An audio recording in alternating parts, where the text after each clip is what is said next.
महाराष्ट्रात मान्सून सक्रिय झाल्यानंतर सिंधुदुर्ग जिल्ह्यात तळ कोकणात काल रात्रभर पावसाने झोडपून काढलंय आणि बघितलं तर सिंधुदुर्ग जिल्ह्याला जसा रेड अलर्ट आहे तसाच रेड अलर्ट पुणे, रायगड आणि कोल्हापूर जिल्ह्यांना हवामान विभागाने जारी केला आहे।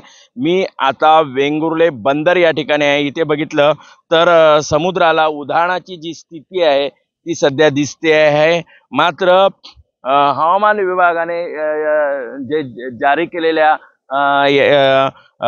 परिपत्रकानुसार समुद्राला उधाण असून 40 ते 50 किलोमीटर वेगाने प्रति ताशी वेगाने हे जे वारे आहेत ते वाहणार आहेत।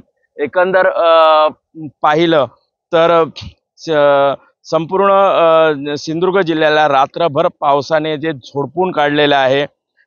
पावसाची नोंद ही सर्वाधिक कुडाळ तालुक्यात आहे, 187 मिलीमीटर ही पावसाची नोंद झाली आहे। तर दोडामार्ग तालुक्यात 30 मिलीमीटर पावसाची नोंद झालेली आहे।